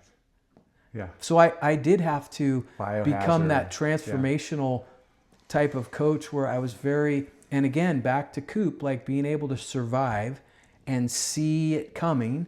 Yeah. Like you can't say that anymore. You can't talk to your team anymore. Like, even like swearing and things like that. Sure. Like we've had to become, those of us that have survived this, more creative in the way in which we, I've never been a yeller. There are times, like if you don't do your best, or if you're, not going to class, you're going to hear about it. I'm going to give you some love that you may not want to hear, but it's not an effective way, right? Yeah. They tune it out so you have to be really creative as to the way you speak to your teams. Right. You can't train them until they throw up every day, right? We hear about it all the time. The football coach in Texas got fired because the kids did bear crawls on the football field, but he didn't take into consideration the football field's temperature was 110 degrees and everybody's hands, right? And so like normal, bear crawl's normal, but like just that. Yeah. So that part has evolved with a lot of us, and it's probably why we will see fewer and fewer coaches coach for 30 years or 25 years at one school. I really believe that those days are gone. Yeah. And not because we don't have people that love coaching that want to do this. It's because it's tough to survive now with parent, and admin the way they are because admin is trying to, CYA themselves, right? Sure. And so when I was AD, that was, kind of one of the most important things that I could do was really try and protect our coaches. Right. Coop always wanted to make sure that he knew about it before the district knew about it, right? And I was always on guard for that kind of stuff. We're like, dude, you can't, no, don't do that anymore. Yeah. Like that's crazy. Yeah. Right? Yeah. It's just, kids are different now, they have access to so much information. Sure. We have to help filter that for them. Yeah, it's how we have to reach kids, and I think a lot of it is for the better. That it just levels things, and there's still great ways to get the best out of people. Great ways. And without going into that into that kind of a space. What do you see you're going to be focusing this year at Northgate on baseball? Are you going to have an off-season conditioning program as well? Absolutely. So you're working in coordination with the athletic director there. Mm-hmm. And did you have that? You didn't have that this year. We did it. We did. You even had it. Okay, this past year. Yeah, it was one of the things. And I was a new coach and stuff, but it basically was like, when can we get in the weight room? Like, what days can we have the weight room? I'll take them, whatever. Right. What's the weight room like? Beautiful. Okay. Outstanding weight room. Yeah. That facility. Yeah. Northgate. It's crazy, but and this is probably true at a lot of schools. The baseball field was the worst facility on campus. They have turf, all-weather track, right? Lacrosse, soccer, football, beautiful, right? Beautiful aquatics pool, swimming pool. Yeah. I even used that as Northgate didn't have a pool for years. They swam at the city pool. As soon as they built this $1 million facility, their water polo and swim programs took off. Crazy. Yeah. Winning NCS championships, right? Yeah. They have a beautiful gym, and they have, Steve Chappell was the athletic director, a friend of mine. They have a beautiful weight room. It's branded with Northgate, the Broncos, and excellent. So we had access to that. We used it as much as they would let us. This year, now. We'll start. School starts for them next week. The following week, we got to get going. Wow. Time waits for no man, and so and I have a new crop of kids coming in too, that will be teaching stuff too. And what I've always done, the last 15 years is I like to meet with the returners. Talk about giving them ownership and. In fact, it was kind of an aha moment this year at Northgate. We had played really bad in a game and lost to a team that we should have won. And I challenged the seniors, the returners, because early on they had the years before, so they didn't, and their influences were whatever they were, right? But I told them, I said, I'm not driving this thing anymore. You guys are. Yeah. Be accountable for this program. You're the class of 25. You know, like, own it right now. And man, but it just, they were like, all right. So that was a shift point in this past season. Yeah. You guys, because I was like, you know what, stop with the excuses. I'm tired of hearing them. I'm sorry, the refrigerator. No whining. Pops. Yeah. I'm sorry, that's just the way I was raised, right? And you guys need to look in the mirror. There's the solution. Yeah. The mirror is usually the solution. A lot of people want to make excuses for whatever reasons, but like, let's start there. And that was kind of a good shift for us this year, where the seniors that we had been dragging along, because the juniors and sophomores were like, yeah, let's go. Like, this is sweet, right? The seniors were, not to their fault, they were jaded a little bit, like, oh, man. You know, fast forward now, I was invited to a couple grad parties, which is always a cool, that's always my, like, private victory. You know. And the feedback was, the way I wanted it to be. Because when I interviewed, it's funny, they said, what's your 5-year plan? And I told them straight up, I don't have a 5-year plan. I have a class of 25 plan. Yeah. I got eight returners that I know about. Yeah. That's my plan. Right. Now, this year will be better. Yeah. And then the following, in 5 years from now, who knows if we're, you build off of. But a 5-year plan, like every kid on this campus will be gone in 5 years. That's right. And so I don't know if that's just a standard district question, like what's your 5 years is a long time in this day and age. It's the next 4-year run. And if you ask that to most coaches, they won't even be the coach in 5 years. Yeah. I might not be, but my plan was for the class of 25 to be proud of their baseball program, to win, to dogpile. We practiced, as silly as this may sound, we practiced on how to celebrate. Yeah. The kids looked at me like, what are we doing? Yeah. I'm like, well, we're going to do it because we're going to win. Yeah. And I want you guys to do this respectfully, right? Because the other team is waiting for us. Yeah. So this is how we're going to shake hands. Yeah. And this is how we're going to dogpile, right? And I know that they were like, this guy's, what are we doing? But we did. And we did. We dogpiled. Yeah. And we won our league championship, and they put their T-shirts on, and they. So that part, I mean, it was pretty cool for those kids, and it just sets us up for this coming year. Like, so, parent meeting comes right before the season starts. It doesn't happen. Yeah. This fall thing is. Last year I had it in the fall because I was brand new. Yeah. And I wanted to get ahead of whatever questions that they might have. And then I had another one, before the season to talk more specifically about what we're going to do. But the communication piece, what we know as parents and as teachers and coaches is that there's a communication gap between the kid and the parent. So the coach is telling the kid all this stuff, and then the kid, the parents are like, well, what are we doing? Yeah, it's like the telephone game. It is. And it's by the sense. And like, so one of my challenges was like for the kid to be the self-advocate for themselves, but also communicate with mom and dad so that they're in the loop. And now with social media, Instagram and Game Changer and all that stuff, it's easy to send out messages. Yeah. But so I had one early because I wanted, hey, who is this guy? They were like, I'm sure everybody Googled me. Whatever. It's so easy to do now, right? Of course.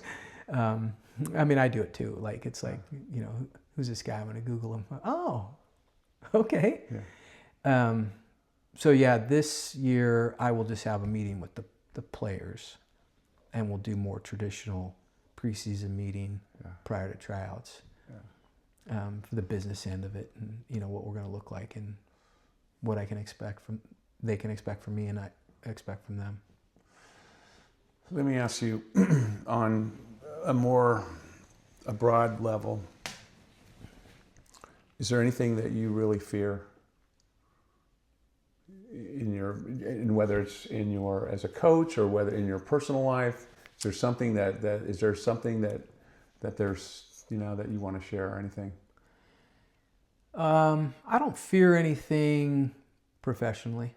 I mean, I've been lucky to have been part of many things, championships and, the field dedication. Like, I'm humbled. Like, and that's right here in Amador Valley, where you're the field's named after you. It is. It was I'll a very, little picture of very that. special day. Yeah. Humbling because of the people that were there, the organizers. I'll get back to my fear, but the organizers brought in people from Alhambra. My master teacher, Dave Silvera, wow. from 1991, wow. who I followed around like Mr. Coop. Years later, he was a legend football coach, right? Everybody respected Coach Silvera. He was there. Yeah. So these people did such a great job of bringing my history back, and Scarp came down from the north, and there was just bits and pieces of my history there. It was an alumni. Stephen Piscotty spoke, and it was just I owe Brian McKinney and Vinny, like, they did exactly the way if I was organizing it for somebody to do it. And that's a special gift. Yeah. I'm not really a big fan of dying. I like living. I do. Even though it's the world is a little silly right now and crazy and things are happening. We just had a ball player that we followed closely growing up, Ryan Sandberg. Yeah, I know. Just yesterday. Yeah. In fact, I was so my son played with this kid named Ryan, and they were Cubs fans, and he was named after, and I immediately thought of them. They live around the corner, and I immediately thought of, but and his kid played at St. Mary's College, so those the unknown, those we all try and take care of ourselves, live good lives, and Pete and I talk about this a lot, because he's very Christian, and thank God he prays for us, but that's unpredictable, and so you got to try and live and enjoy every morning. My favorite saying is "Good morning." And, and Pete and I joke about that, but I'm like, what does that mean? Like, good morning. Like, gosh darn it, it's another day. Yeah. It's good. Good. Yeah, it could be better than yesterday. Yeah. It's an opportunity. And so, my family, something happening to my family, my parents. My mom has Parkinson's, and so that's just been sad for us the last few years. It's terrible. I went through Gretchen Piscotty's ALS, as a friend of the family, was very close with the Piscottys because not only did Stephen, but Nick and Austin played for me. In fact, I'm going to Nick's wedding next month. Outstanding. Where I'll get to see Chris Keck and all, Sure. those guys again. Sure. So those types of things, to be here, I like it here. I like it here. Yeah. And when I retired, one of my things was I wanted to retire without it being bitter at Amador, because when you're there a long time, sure, you've seen everything. Like all the seen the ups and the downs and everything in between. Right. And so I did a really good job of not being bitter as I left, and I left the way I wanted to. Yeah. But I also wanted to leave young enough and healthy enough,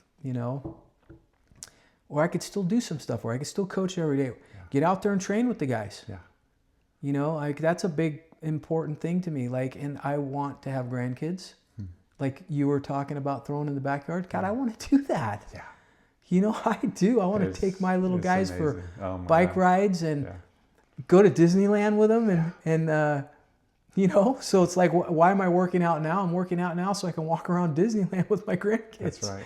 That's you know, right. I mean, that's... And you will. It's... Well, I don't it is. live in a fear, Yeah. you know. It's no, and you can't dwell. You have to you take care of, you know, your body, the mind of the temple of the spirit. You know, we try, right? Yeah. And you know, God willing. Yeah. Good morning. Yeah. Good morning. Absolutely, I love that. I love that. Yeah. Lou. Good morning. That came up at the end of this past year, the yearbook. You know, and then they interview teachers, and again, you know, like special, they had a page in the yearbook for me, and the girl asked me, like, do you have any favorite quotes? And I'm a quote guy. Yeah. I love quotes. Yeah. You know, and I told her it was good morning, and she looked at me like, really? So simple, but like, man, does it mean everything? It does. It's like you said, I woke up. It's the start of the beginning. I woke up today. Yes. That's right. You know, like this morning, like I'm going to have breakfast with Mike Vickers and hang out. Like, what a great day.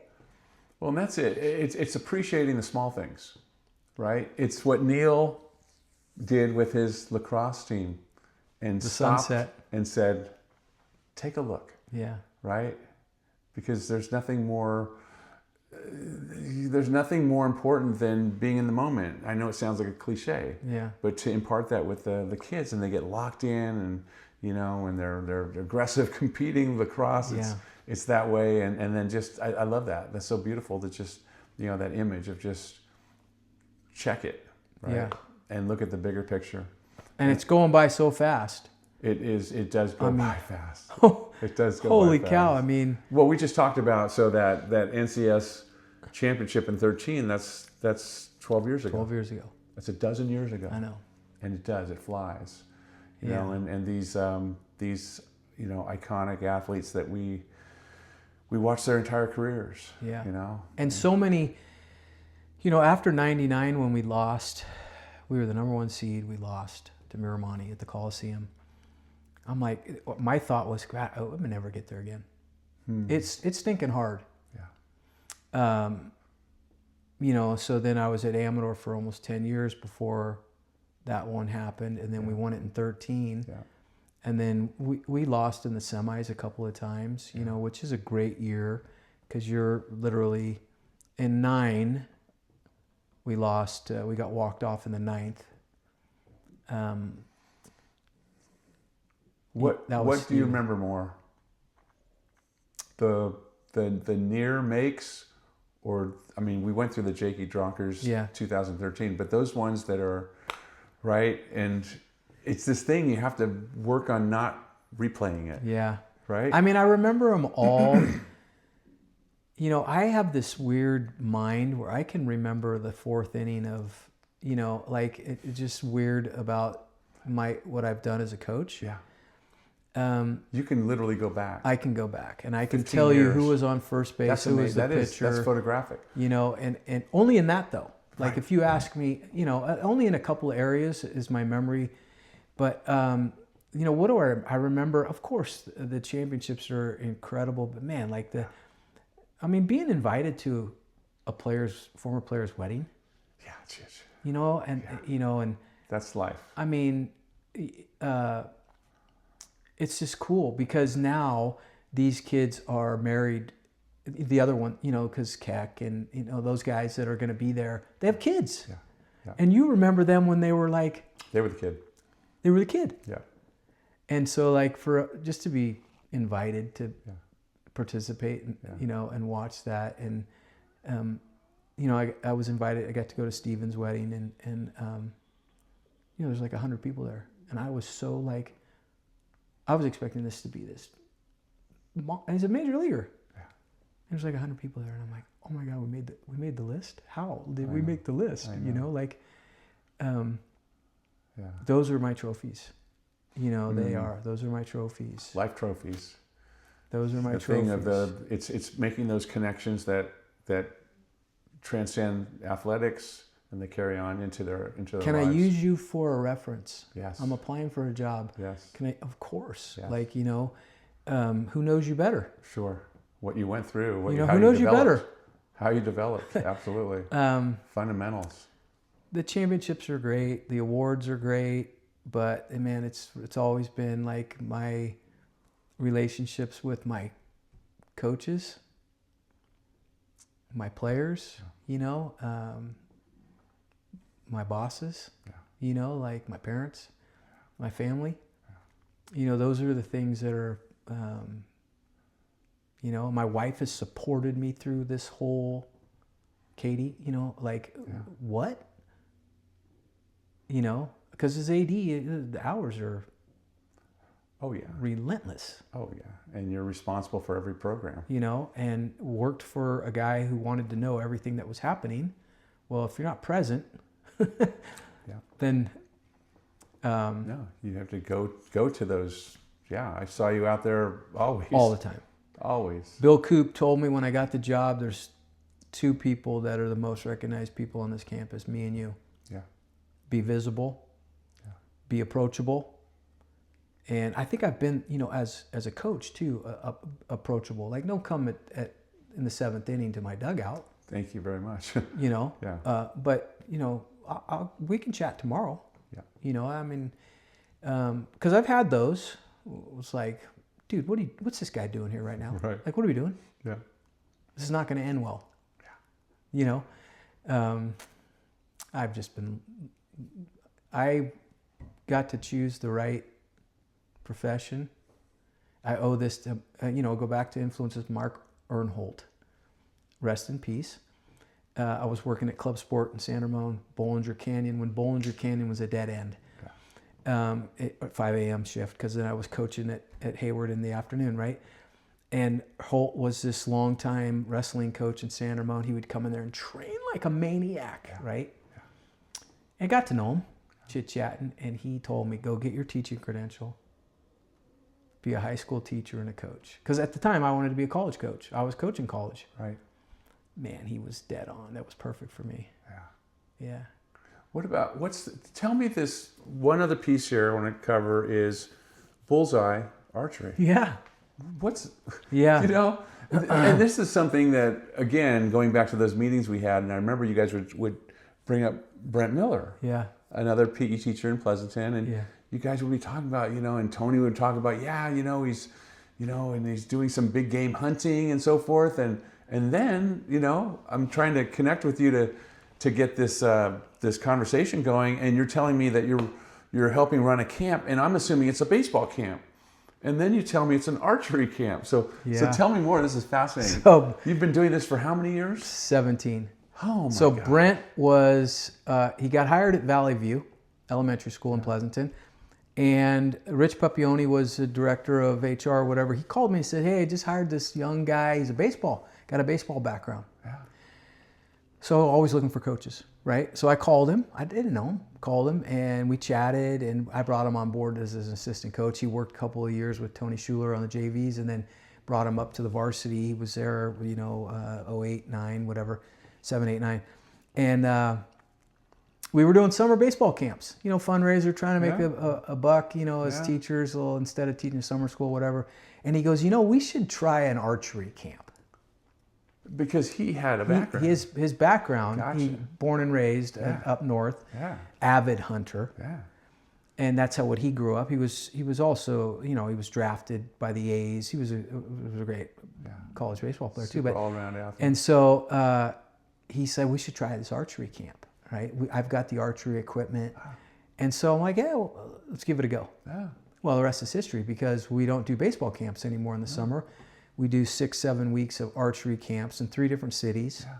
We're like Barnum and Bailey Circus. We just pack up our stuff in the big top. Right. And and these are what, a week long? They're a week long. There's like a normal summer camp, couple hour sessions. Yeah. Brent taught me how to shoot. Yeah. I have my own compound bow, and we, and so.